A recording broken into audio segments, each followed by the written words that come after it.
ജനകീയ വിചാരണ യാത്ര സംഘടിപ്പിച്ചു.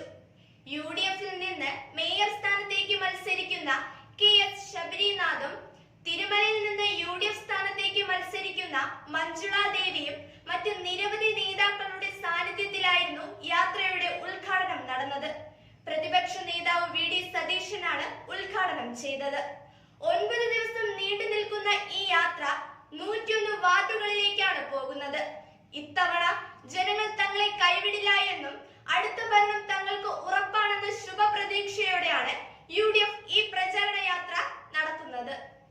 ഇന്നലെ മന്ത്രി ശിവൻകുട്ടി പറഞ്ഞു, ശബരിനാഥനല്ല VD സതീശൻ വന്ന് മത്സരിച്ചാലും UDF ജയിക്കൂല. ഞാൻ ആ ഭാവത്തിനോട് മറുപടി പറയില്ല. കാരണം ആ AYF-കാർ പറഞ്ഞ തെറി കേട്ടിട്ട് ഇവരുടെ ബോധം പോയില്ല. AYF-കാർ ASF-കാരും സംഖ്യ കുട്ടിന്ന് ഒരുപാട് ചീത്ത പറഞ്ഞു. ഇത് ഗണേശയിലെ ചെറുപ്പക്കാർ പറഞ്ഞ തെറി കേട്ട് ബോധം പോയിരിക്കുക. അതുകൊണ്ട് വല്ലതും പറഞ്ഞു, ഞാനായിട്ടൊന്നും പറയും. വളരെ ഉറച്ച കാൽവയ്പുകളോടെ UDF മുന്നോട്ട് പോകുമ്പോൾ എല്ലാ വിഭാഗം ജനങ്ങളും UDF സ്ഥാനാർത്ഥികളെ അനുഗ്രഹിച്ചു വലിയ ഭൂരിപക്ഷത്തിൽ വിജയിപ്പിക്കണം എന്ന് ഞാൻ വിനയപൂർവ്വം അഭ്യർത്ഥിച്ചുകൊണ്ട് പ്രിയങ്കരനായ CK മുരളീധരൻ നേതൃത്വം കൊടുക്കുന്ന ഈ ജാഥ നിങ്ങളുടെ എല്ലാവരുടെയും അനുവാദത്തോടെ ഉദ്ഘാടനം ചെയ്തതായി അറിയിക്കും.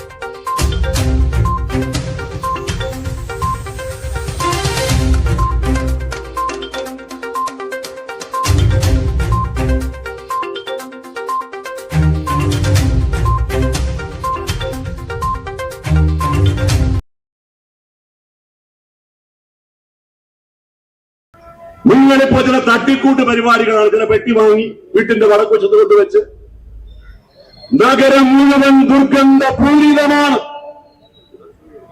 ഏത് രോഗം വന്നാലും അതിനൊന്നാം സ്ഥാനം തിരുവനന്തപുരത്തിനാണ്. ഏത് രോഗം വന്നാലും. എന്തുകൊണ്ടാ?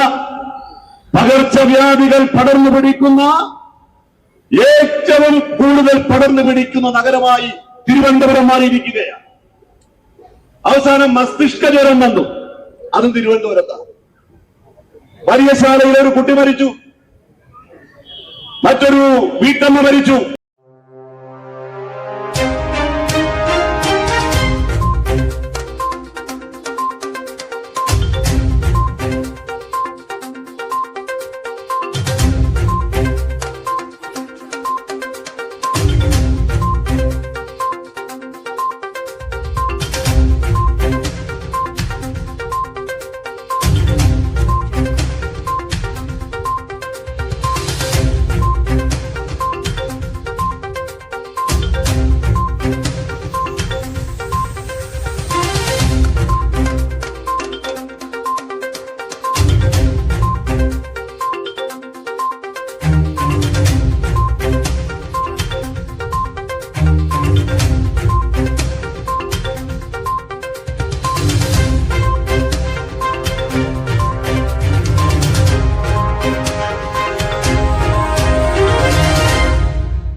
സംഘപരിവാർ അജണ്ട PM ശ്രീയിലൂടെ തിരികെ നോക്കിയത് നമുക്ക് പറ്റിയ തെറ്റാണെന്ന് പാർട്ടിയുടെ സെക്രട്ടറി ഗോവിന്ദൻ മാസ്റ്റർ പറഞ്ഞിട്ടുണ്ടെങ്കിൽ ആ തെറ്റ് ചെയ്തിട്ടുള്ള ആ കള്ളയാൾ ആരാണെന്നുള്ളത് തിരുമലയിലുള്ള നിയമത്തുള്ള ആളുകൾക്കറിയാം. അത് ചെയ്തിട്ടുള്ളത് ആ തെറ്റുകാരൻ ശ്രീ V ശിവൻകുട്ടി എന്ന് പറഞ്ഞ് ഇവിടെ മതേതര വോട്ട് പിടിച്ച് BJPക്കെതിരെ അംഗം കുറിക്കുമെന്ന് പറഞ്ഞ് വോട്ട് പിടിച്ച ശ്രീ V ശിവൻകുട്ടി, എനിക്ക് ഒറ്റ റിക്വസ്റ്റ് മാത്രമേ ഉള്ളൂ. ഈ തിരുമല ജംഗ്ഷനിൽ വന്ന് ഇവിടെയുള്ള സാധാരണക്കാരായിട്ടുള്ള BJPയെ തുരത്താൻ വേണ്ടി നിങ്ങൾക്ക് വോട്ട് ചെയ്ത കമ്മ്യൂണിസ്റ്റുകാർക്കും കോൺഗ്രസുകാർക്കും മറ്റാളുകളോടും മാപ്പ് പറഞ്ഞുകൊണ്ട് ഈ ഇലക്ഷന് നമുക്കിതിൽ അംഗത്തിൽ വരണം എന്ന് അഭ്യർത്ഥിച്ചുകൊണ്ട് ഇവിടെ രാഷ്ട്രീയം പറഞ്ഞുകൊണ്ട് മതനിരപേക്ഷത പറഞ്ഞുകൊണ്ട് ശരിയായിട്ടുള്ള ദിശാബോധത്തിൽ ഈ ജില്ലയെ ഈ സംസ്ഥാനത്തെ ഈ ഒരു തലസ്ഥാന നഗരത്തിലെ നമുക്കെല്ലാം അറിയാവുന്നതുപോലെ പൂർവ്വകാല പ്രതാപത്തിലെ എല്ലാവർക്കും ജീവിക്കാൻ കഴിയുന്ന ഇവിടെ CPM-ന്റെ കീഴിൽ അങ്ങ് ഉബ്രാമൂട് പാലത്തിന് കീഴിൽ കൊച്ചുകുട്ടികൾ CPM ബന്ധമുള്ള സ്ഥലത്ത് അവിടെ ഭക്ഷണം കിട്ടാതെ വിറകിച്ച ഫോട്ടോ ആളുകൾ മറന്നിട്ടില്ല. അവിടെയുള്ള സാധാരണക്കാരായിട്ടുള്ള മണ്ണ് വാരിക്കുന്ന സഖാക്കളുടെ നാട്ടിൽ സഖാക്കളുടെ വാർഡിൽ മണ്ണ് വാരിക്കുന്ന പാവപ്പെട്ട കുട്ടികളടക്കം ഈ നാട്ടിലെ സാധാരണക്കാരായ ആളുകൾക്ക് എല്ലാവർക്കും നീതി കാണിക്കുന്ന, എല്ലാവർക്കും ജീവിക്കാൻ കഴിയുന്ന നാളെയുടെ ഒരു നഗരമാക്കി തിരുവനന്തപുരത്തെ മാറ്റുവാൻ ഇവിടെ കഴിയുന്ന ഏക പ്രസ്ഥാനം ഇന്ത്യൻ നാഷണൽ കോൺഗ്രസ് UDF ആണെന്ന് ശ്രീ ശിവൻകുട്ടിയും കൂട്ടരും മനസ്സിലാക്കണമെന്ന് പറഞ്ഞുകൊണ്ട് ധാരണ അങ്ങനെയുള്ളത് BJP-യുമായിട്ടാണ്. ആ ധാരണയുടെ പേര് പറഞ്ഞ് ഞാൻ കൊച്ചായിരുന്നു, ഞാൻ 4ാം ക്ലാസ്സിൽ സ്കൂൾ ബസ്സിൽ പോകുമ്പോൾ അന്ന് ഞാൻ ആദ്യം കേട്ടൊരു പേരാണ് ശ്രീ മേയർ ശിവൻകുട്ടി. മേയർ ശിവൻകുട്ടി എന്നുള്ള പേരാണ് ഇപ്പോഴും എന്റെ മനസ്സിൽ മേയർ കേട്ടാൽ ആദ്യം വരുന്നത് ശ്രീ ശിവൻകുട്ടി എന്നുള്ള പേരാണ്. അങ്ങനെ 4ാം ക്ലാസ്സിൽ മേയർ ശിവൻകുട്ടിയെ അത്ഭുതത്തോടെ കണ്ട ഒരു ബാലനായ ഞാൻ അങ്ങ് വളർന്നു MLA ആയി മന്ത്രിയായിരിക്കുമ്പോൾ ഞാൻ 25ാം വാർഡ് മത്സരിക്കാൻ നിൽക്കുമ്പോൾ വെറുതെ കൊച്ചുകുട്ടികളോട് ഇങ്ങനെ പറഞ്ഞ് അങ്ങയുടെ ഒരു വില കളയല്ലേ എന്ന് ഒരു സ്ഥാനാർത്ഥി എന്ന രീതിയിൽ അഭ്യർത്ഥിച്ചുകൊണ്ട് നിങ്ങളെല്ലാവരും ഞാനടക്കം UDF-ന്റെ ബാനറിൽ മത്സരിക്കുന്ന ആളുകളെ ഞാൻ ആദ്യം വരുന്ന പൊതുയിടങ്ങളിൽ പറയുന്നത് 25ാം വാർഡിൽ കവടിയാർ വാർഡിൽ ഐക്യ ജനാധിപത്യ മുന്നണി സ്ഥാനാർത്ഥിയായി നമ്മൾക്കെല്ലാം വേണ്ടി മത്സരിക്കുന്ന എന്നെ കൈപ്പത്തി അടയാളത്തിൽ വോട്ട് ചെയ്ത് വിജയിപ്പിക്കാൻ അഭ്യർത്ഥിച്ചുകൊണ്ട് എന്റെ വാക്കുകൾ സംഭരിക്കുന്നു. എല്ലാവർക്കും നന്ദി നേരുന്നു. ജയ് ഹിന്ദ്, ജയ് ഹിന്ദ് നാഷണൽ കോൺഗ്രസ്. ഇവൻ ഉമ്മൻചാണ്ടി കേരളത്തിന്റെ മുഖ്യമന്ത്രിയായിരുന്ന കാലം ചരിത്രത്തിൽ ആദ്യമായി, അന്നും ഇടതുപക്ഷം ഇവിടെ ഭരിക്കും, അന്ന് നഗരസഭയുടെ റോഡ് സംസ്ഥാന സർക്കാരിന്റെ ഫണ്ട് ഉപയോഗിച്ച് നവീകരിച്ച കാലം ഞങ്ങൾക്ക്, ഞാൻ MLA-ക്ക് വന്നത് ശിവകുമാർ എന്ന മന്ത്രിയാണ്. അങ്ങനെ 43 കോടി രൂപ ചെലവഴിച്ച് ഈ നഗരസഭയിലെ അന്നത്തെ 100 വാർഡുകളിലെ പൊതുമരാമത്ത് കോർപ്പറേഷന്റെ മുഴുവൻ റോഡും അന്ന് നവീകരിക്കണം. ഞാൻ ചോദിക്കട്ടെ, ഇപ്പൊ കാലാവധി അവസാനിക്കാൻ പോകുന്ന കോർപ്പറേഷൻ ഭരിക്കുന്ന ഇടതുപക്ഷം, സംസ്ഥാനം ഭരിക്കുന്ന ഇടതുപക്ഷം, ഇവിടുത്തെ കോർപ്പറേഷൻ റോഡ് നന്നാക്കാൻ ഒരു 4 പൈസ പൊതുമരാമത്ത് വകുപ്പിന്റെ കയ്യിൽ നിന്ന് അത് 42 കോടിക്കാണ് ഉപയോഗിച്ചത്. ഈ നഗരത്തിലാണ് 2ാമത്തെ മെഡിക്കൽ കോളേജ് ആരംഭിക്കുന്നത്, ജലാശുപത്രിയുടെ സമീപം. ഞാൻ MLA ആയിരുന്നപ്പോൾ ശിവകുമാർ മന്ത്രിയായിരുന്ന സന്ദർഭത്തിലാണ് ഇവിടെ മെഡിക്കൽ കോളേജ് ആരംഭിച്ചത്. എല്ലാ സജ്ജീകരണങ്ങളും. ഒരു കാര്യം മനസ്സിലാക്കേണ്ടത്, ബോർഡ് മാറ്റി വെച്ചാൽ മെഡിക്കൽ കോളേജ് ആവില്ല. നേരെ മറിച്ച് മെഡിക്കൽ കൗൺസിലിന്റെ അംഗങ്ങൾ വന്ന് പരിശോധിച്ച് അവർ അനുകൂലമായി റിപ്പോർട്ട് കൊടുത്താൽ മാത്രമേ മെഡിക്കൽ കോളേജ് അംഗീകരിക്കൂ.